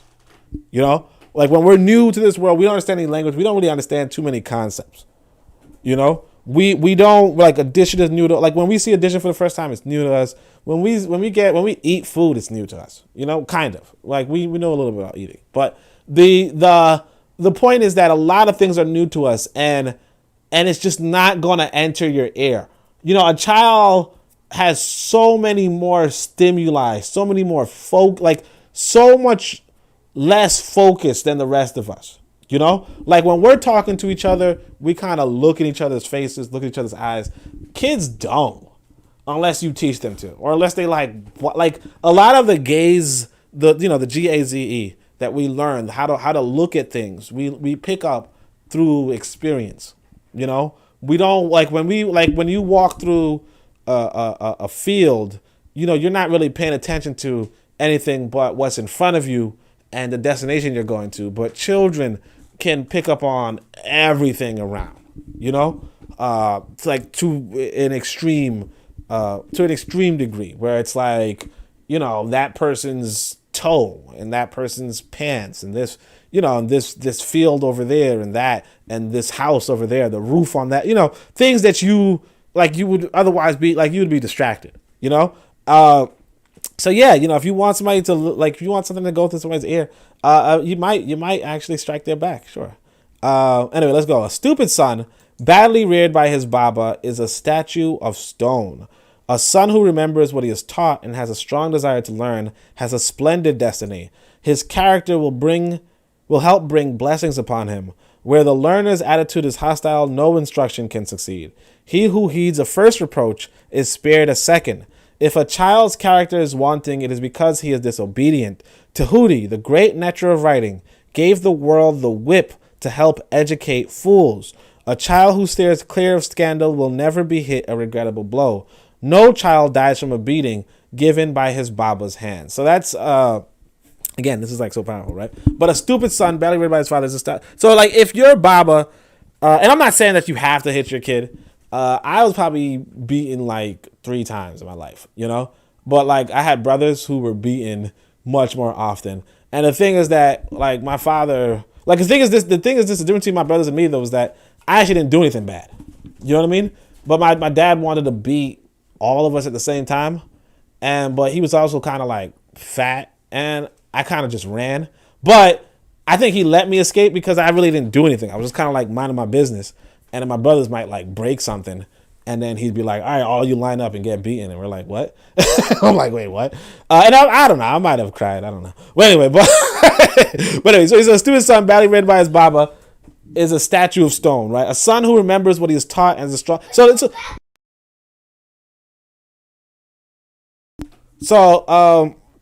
Has a splendid destiny. So like if you have a strong desire to learn, so this is what you want to instill in your kid, a strong desire to learn. And this character will bring blessings upon him. And I can probably see that in my kid, right? But where the learner's attitude is, now I can also see the hostility too. I can see the desire to learn, but also the hostility to learning. You know, like if I say, "Hey, go read this book," and it's like, "No, I don't want to read a book." You know, like you ran into these good situations, and you could, you know, a lot of people like want to be that kind of parent where they're like, "No, I'd explain to my kid, you know, the benefits of reading, blah blah." The kid says no. You know, like you can't do anything, or even like I could actually tell you this. This is what happened to me yesterday. Although this was like you couldn't really do much about this. This was just unfortunate. But you know, I got this kid some food to eat, and there was some vegetables that he just kind of skipped over. So I was like, no, you're gonna eat these vegetables, and I kind of probably put, you know, I ended up having to stand over him and give him quite a bit of vegetables, and then he just puked it. He just vomited it, you know, like straight up. Now, obviously, you know, there's no corporal punishment there per se, but it goes to show like kids can refuse, you know, and there's no amount of, you know, hey, you know, if you eat vegetables, you could be not, you know, like none of that's gonna work. You know, with kids, like when kids refuse something, when their attitude is hostile, you know, you can't succeed, you know, and so they're saying, look, if you have this child's like, hey, look, because like right now, like I remember when back before too, I could say this. If I do a countdown, like you know, when I was younger, my dad might be like, you know, do this, and I'd be like, yeah, okay, sure. And then he'd start counting down. You're like, okay, let me go do this, right? Now, kids when they born, they don't know what that is. You know, they don't know why you counted down. Like I remember I was like, hey, go do this, and I'm like 5, 4. He starts counting with me, 3, 2. You know, you're like, okay, this boy don't understand. But then eventually, you got to teach him what the countdown means. And so now, you know, if I tell him, hey, you know, go to your room and do X, Y, Z, and he's just, you know, chilling or whatever, and I just start counting, he suddenly processes what I just said. You know? He suddenly processes what I just said and runs off to wherever I told him or do whatever. And it's like, yeah, you don't want a child to so on and so forth. Sure, it could come back to you. You know, eventually he's going to be too old and he's going to be like, look, I ain't doing nothing. Come and make me. And that's that's fine. You know? Like you want a man, like you want a boy to become a man where he's like, look, you know, you can't control me with physical force because I could exercise physical force as well. You want a boy to say that, you know. I told you about this kid I had. I was like a 14-year-old boy. That kid was just like a punk, and then he became such a punk that like low key, I'm convinced that he like went the other way. You know what I mean? Like low key, I'm convinced because like that's what happens when you like that's not saying that's what happens, but that's a possibility where if the kid is just too soft, right? Like see my kid right now, shoot, this boy's strong, you know, he's strong. He could do stuff. He could hurt somebody if he wanted to, you know, maybe a kid, but you know he could hurt somebody. But yeah, that little boy that I'll tell you about, the 14-year-old boy, like he couldn't do anything. And that's partly like, you know, yeah. And not to say that he never got beaten, but you know, like there's a difference between a woman hitting you out of anger and a man hitting you to discipline you, you know? And that's the thing is that you don't want to hit somebody. You don't want to hit a kid out of anger, you know? You don't really want to do that. If a child's character is one thing, it's because he is disobedient. And that's it. You know, that's one of the issues. I mean, I say my kid has some obedience problems too, and so you know it is what it is. But Ptah Htp the Great Nature, but you know you can work on that, and there's a way to work on that. But of course, you know you don't say anything illegal on on YouTube. You know everybody just figured that out, right? But he says Ptah Htp the Great Nature of Writing gave the world a whip to help educate fools. You know, and if a child is there, and the thing is this, the whip is all nice. As long as you steer clear of scandal, you know, you'll never get a regrettable blow. But here's the most important thing, and that's no child dies from a beating by his Baba hand. And that's the truth, man. Like, even when I'm striking, you know, even when I'm, you know, if I were to hit my kid, right? But even in those cases, like, you pull your slap, you know? Like, you know their pain tolerance.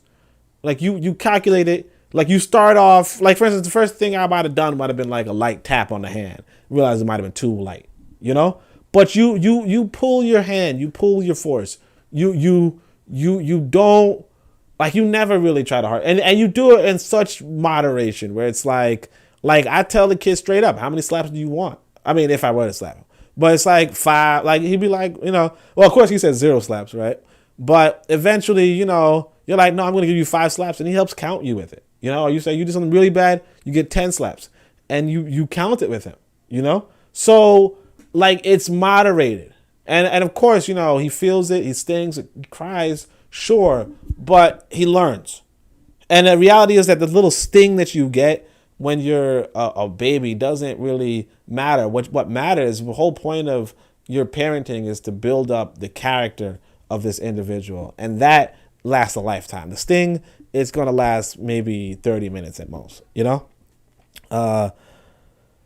She says, FG probably thought his way was inappropriate. You cannot beat the diaspora into submission. You can beat them into compliance. But, this revolution matron. But by the time they're 8, they have their moral codes in place. Yeah, geez. 8 is kind of young. But yeah, that's a part of it. Like you want to be there for a child. Like I tell you about the other kid, the 14-year-old kid. Like his father actually got into, he was abusing his mother or whatever. And like he was just taught like all along, I don't have a father, and my father was a bad man and blah blah blah. And he just like soft, just didn't want to show any aggression, all that kind of stuff. And you don't want to do that with a person, right? Alan Bookman says, is this not a measurable question though? It seems to me that we spank our children more than anyone else. What are the adult outcomes that we desire? Do we have superior outcomes? So Alan Bookman's talking about, okay, wait a second. So Revolutionary says, we do not have superior outcomes. We actually have worse outcomes because children are taught to judge everything. Yeah. So about that, if you're doing science, like if you're doing a scientific experiment, you have to, like a real scientific experiment isolates all the variables. There are so many variables at play sociologically in regards to child rearing in America or whatever, that, or like the outcomes of adults in America, that you cannot simply say, you can't just look at one thing and say, oh, well, this is the reason, like you can't do that. It's just not a scientific, like it would be misconstruing the data in that sense, but I mean, I like that question. But yeah, it would be misconstruing the data. The one thing I could say though is that America in its prime, like for up until like the 60s, I would imagine, used to spank their children like in school. Bit of Medicine said I went to the dark side. I don't know what he's talking about though.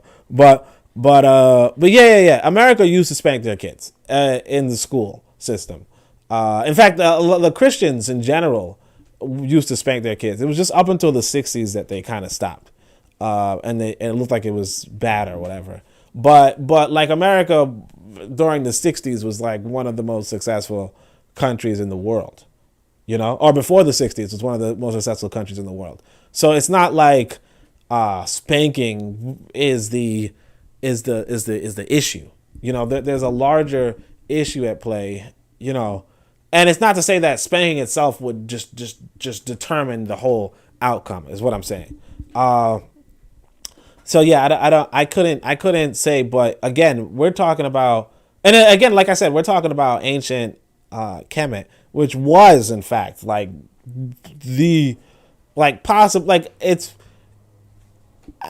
not really debatable, but most people would, like, I think an objective look would say this is the most successful kingdom in the history of humanity. You know what I mean? Now, again, I wouldn't isolate the spanking for, what it is, but it's possible. Like, I would say this is probably the most successful kingdom in human history, because it lasted for like 4,000 years, on and off, but it was like that. Craig Cloakland says, as a captive colonized people, we are thwarted by our captors when we attempt to flee to our ancient ways. Yeah. And I mean, like, and we're going to talk about that tomorrow, because,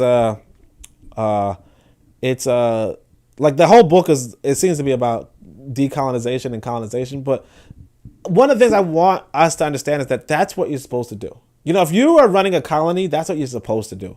You are supposed to suppress and oppress the people in your colony, because remember that you steal a piece of land, right?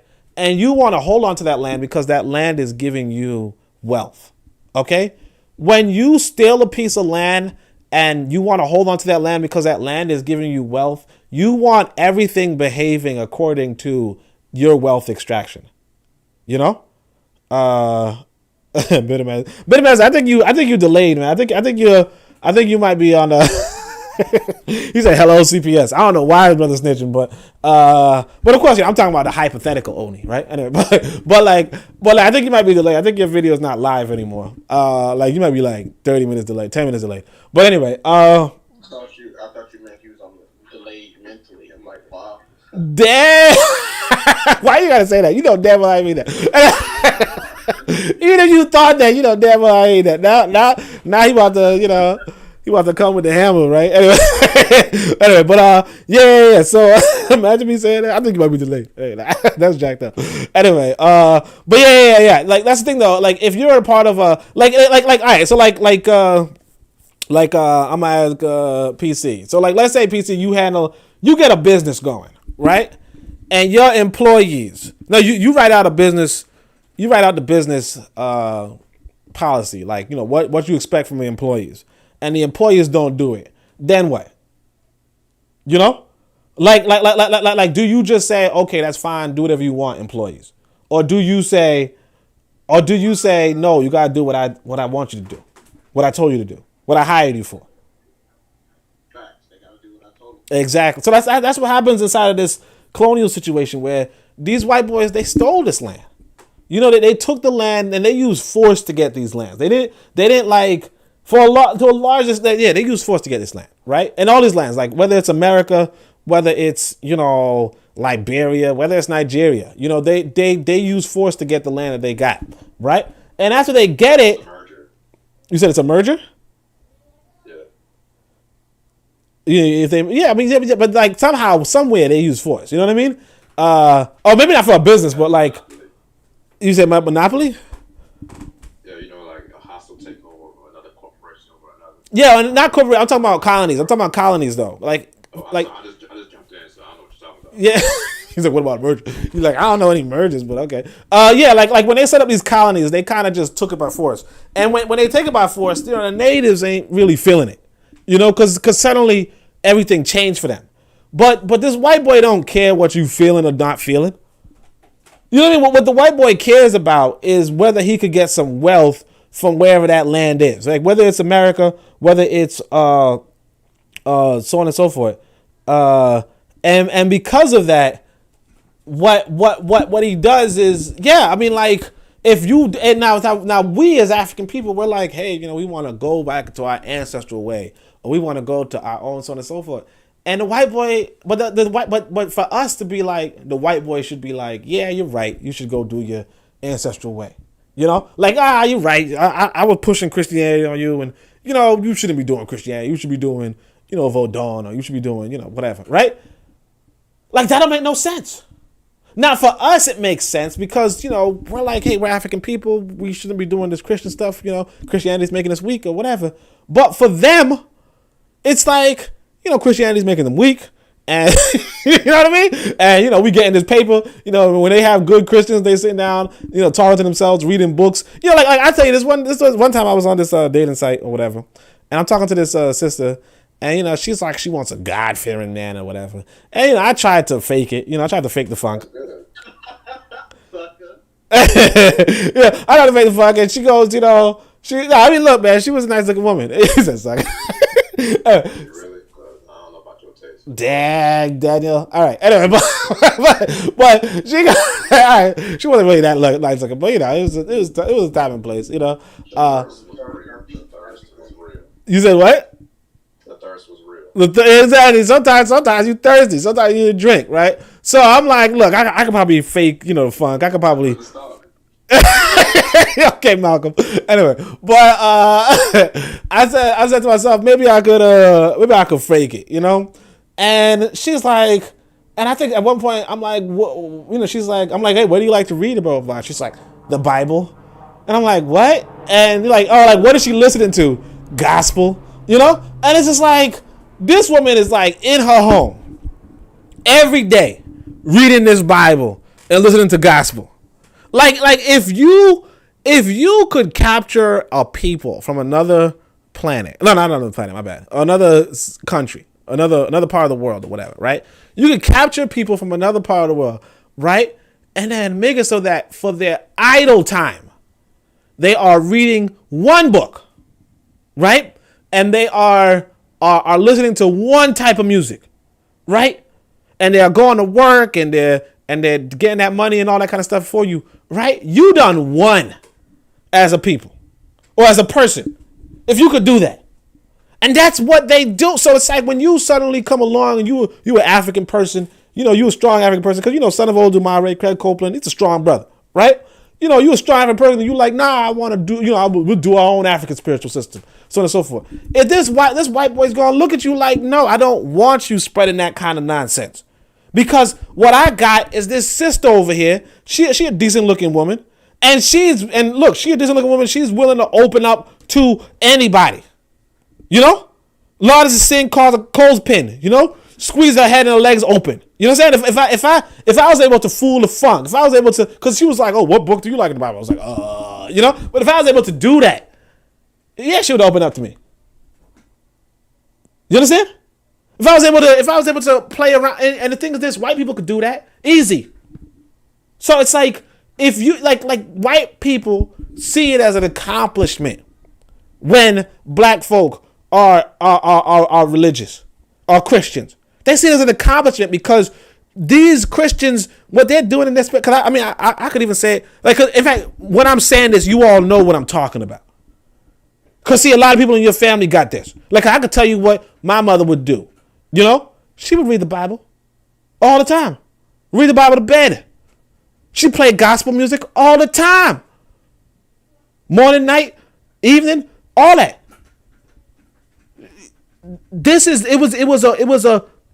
It was all over their lives, and then they would pay their taxes, they would pay their tithes. They would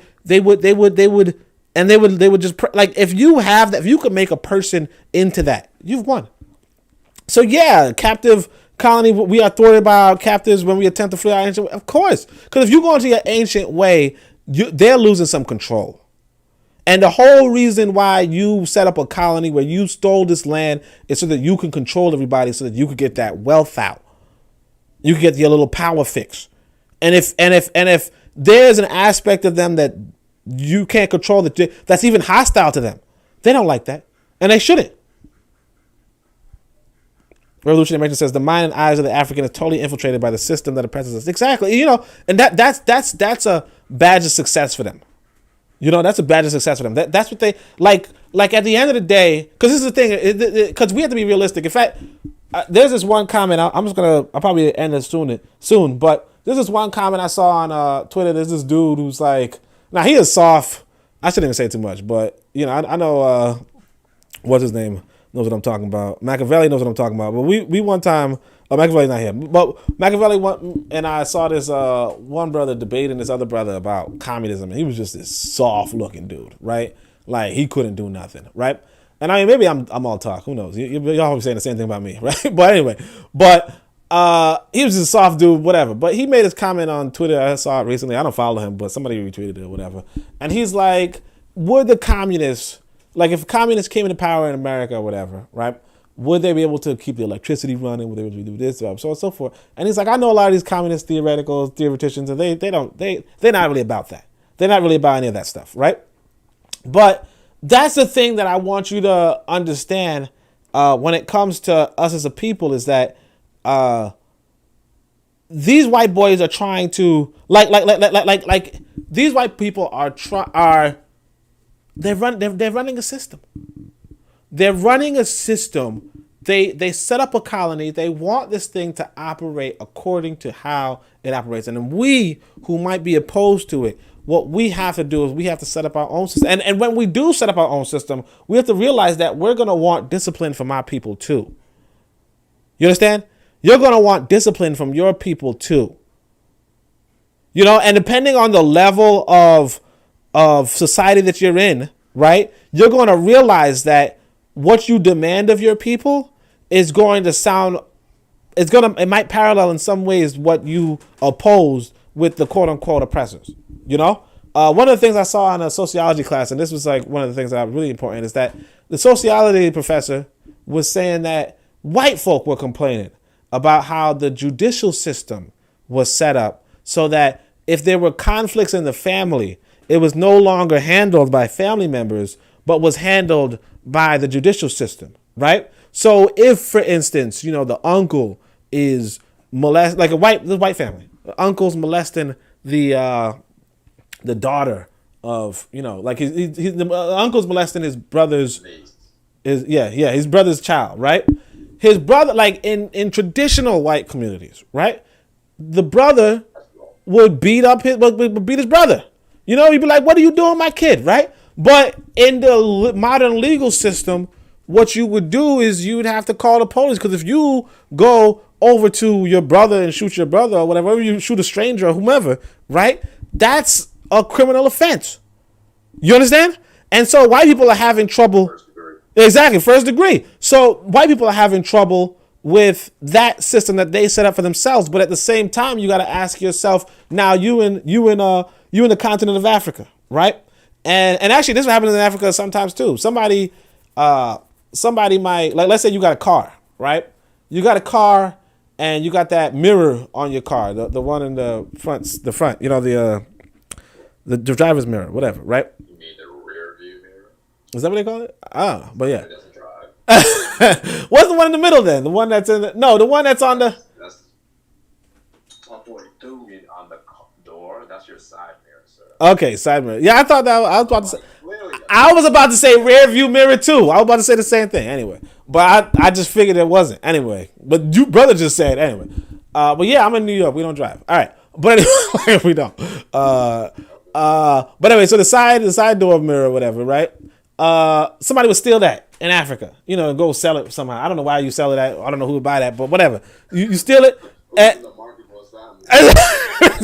Right? But here's what happens. So this woman gets caught stealing that, and they beat the shit out of her in the street. Like everybody and their mama just beating this woman for stealing this side mirror. Now, obviously, you know, you said that's good. It's like, obviously, stealing a side mirror ain't the best thing in the world, but you know, beating a woman in the streets for stealing the side.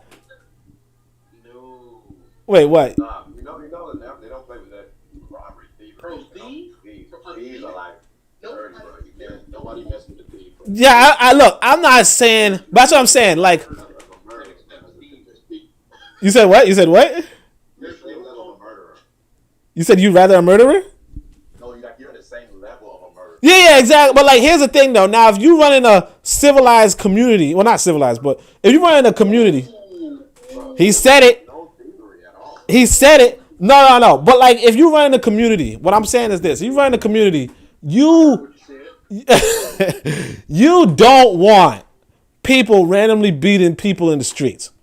She's supposed to have her ears stuffed together. Yes, she is. You say what? Her ears. Her ears stopped. She's supposed to have her ears stuffed together. You stealing? Oh no, you got to go. I don't know. Rear view, a side mirror ain't that serious. But anyway, but like, I guess what you're saying, like, that's petty theft. That's what you're trying to say. yeah, that's petty theft. I mean, that ain't even. You rolling with the white man? Nah.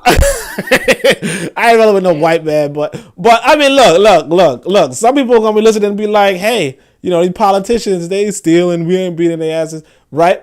Maybe, you know. The point being though is that there's some like all right, even if that's a good example, right? Even if that's a good example, let's say it's a good example, right?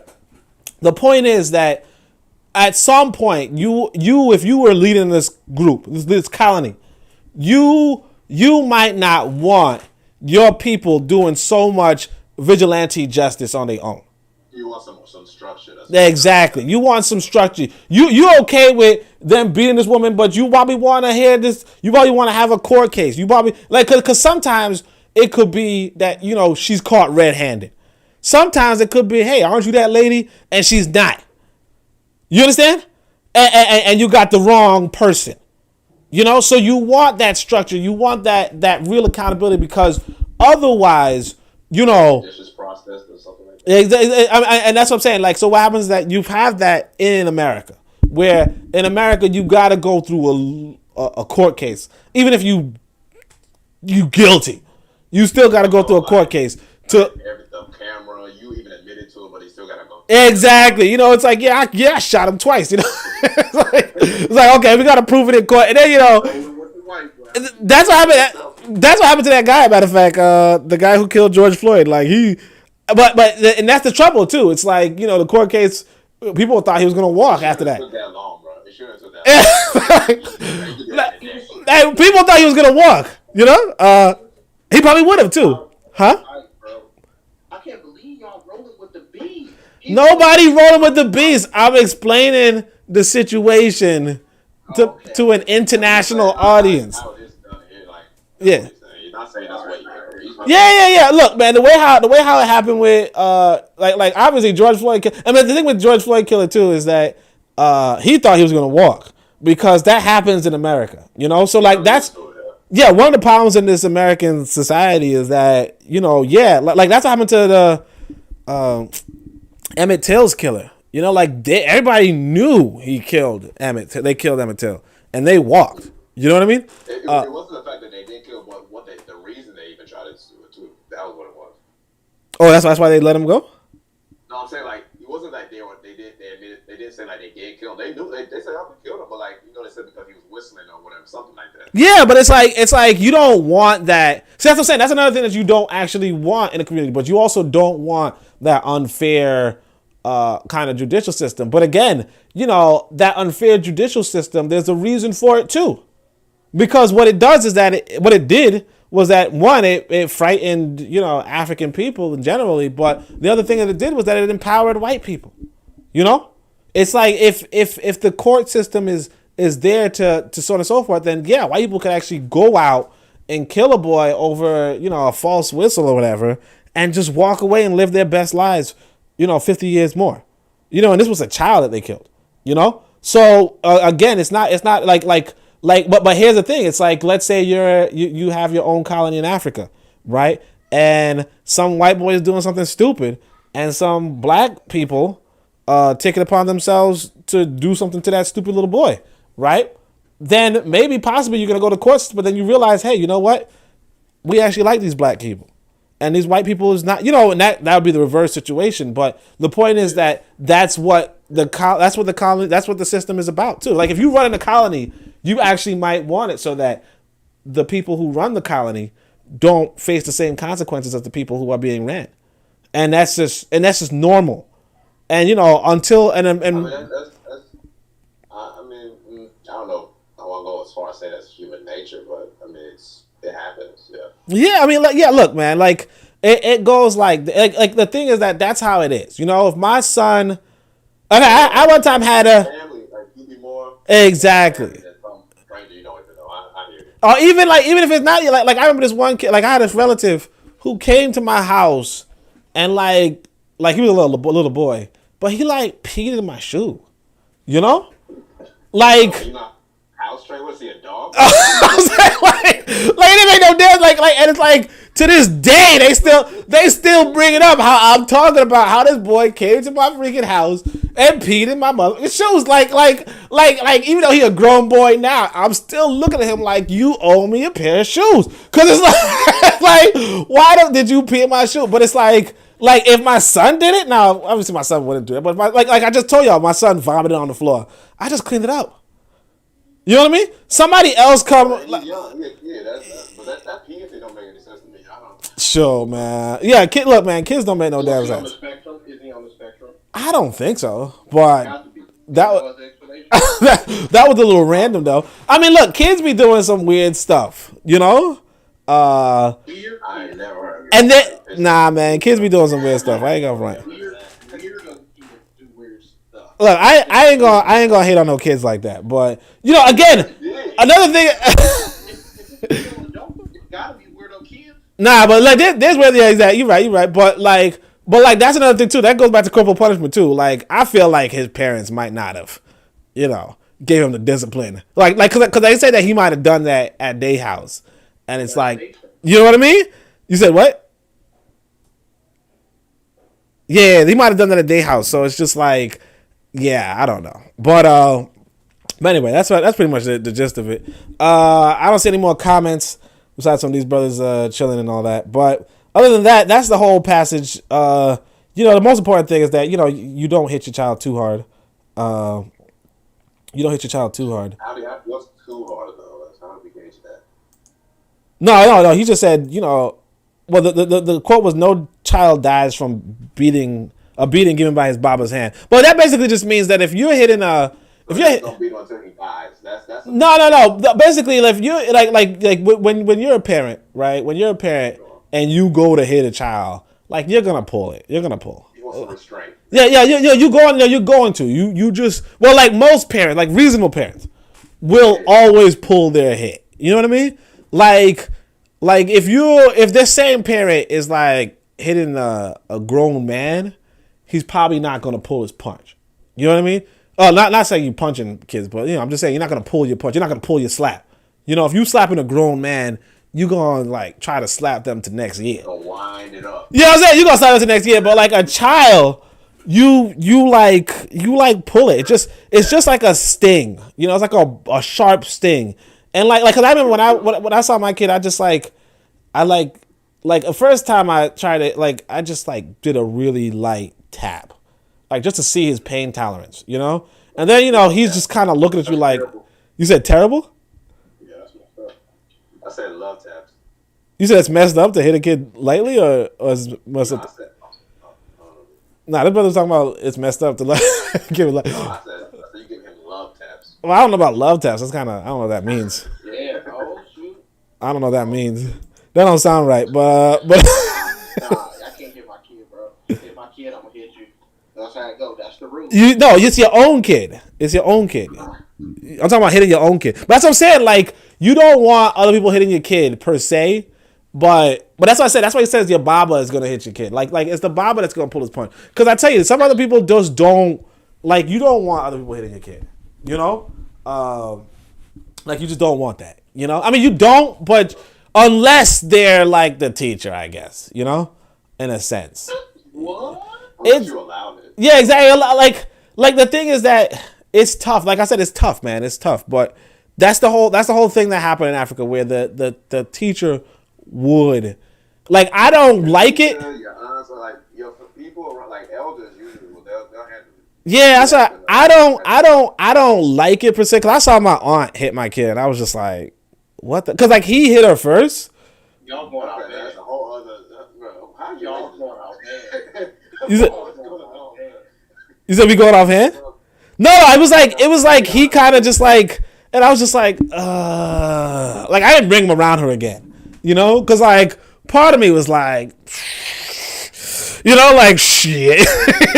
But, son hitting your aunt, bro, or his great aunt. You said, why is he hitting her aunt? No, it was more like I think she was just, like, holding him, like, okay. like he was, like, standing on the table, I guess, maybe, just random young kid stuff, and then she was, like, getting down the table, he's like, no! And, like, slapped out to her, and then she, like, slapped him back. What?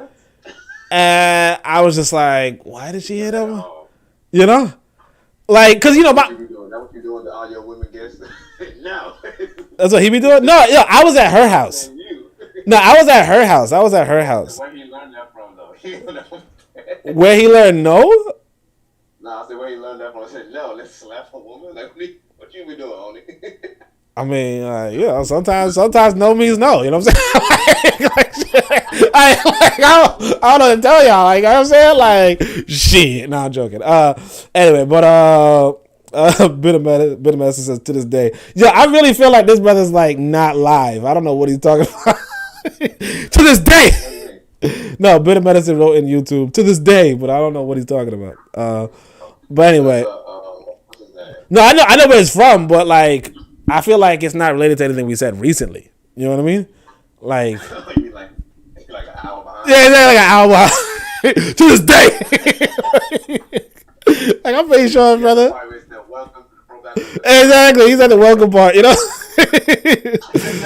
like, to this day. All right, anyway. But all right, fam. I think that's the end of the podcast. I see thing, but yeah, ancient opinion. So I mean, yeah, you don't like people hitting your kid, but like it also makes sense, to a degree. Like you want to moderate it, you want them to pull their punch, obviously, or they pull their hit, and if they don't, then obviously you got to act on that.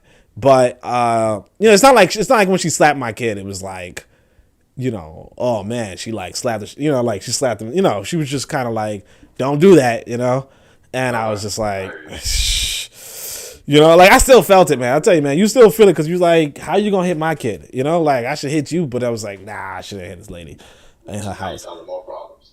Yeah, but it's just like, you hit a kid though, you know what I mean? But like, anyway, but like, I get it. Like maybe at one point she hit me as a kid, I don't know. But anyway, I don't know. But anyway, that's pretty much it though. So thanks everybody for tuning in. So tomorrow, rest of August, I'm gonna be early in the morning talking about Wretched by myself. But if anybody happens to be in the night shift or takes an early lunch break, let me know. Nothing else better to do in their life. And then Wretched of the Earth, one of the like Buddha Medicine had this podcast where he was talking about Arma. So I can't remember his whole name, but Arma, Kwe Arma. So he's like one of the best Pan-African thinkers out there, and he was praising Wretched of the Earth. So yeah, Frantz Fanon. Now I don't like Frantz Fanon personally, but because he's a misogynist. Yeah, because he's a misogynist. But wait, what did you think I said? I thought you said he was a homosexual. I was like, wait, hold up.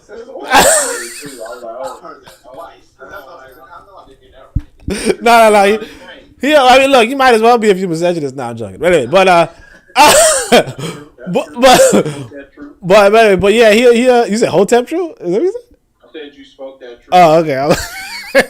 But yeah, so like, yeah, he's a misogynist, so I'm not really like into it too much. But it's a good book on like promoting. Well, as far as I can tell, like the first chapter is about promoting decolonization through violence, and so I'm just gonna go over that. I know you talk lots about colonialism. For sure. Yeah, exactly. So I'm gonna go into that, and hopefully if somebody else could tune in, that'd be nice. But otherwise, you can always see the playback. But other than that, thank you so much, family, for thing and just a bit of medicine podcast. I'll say you tune into the pro black perspective to this day. No, I'm joking. All right, show me one tap, family.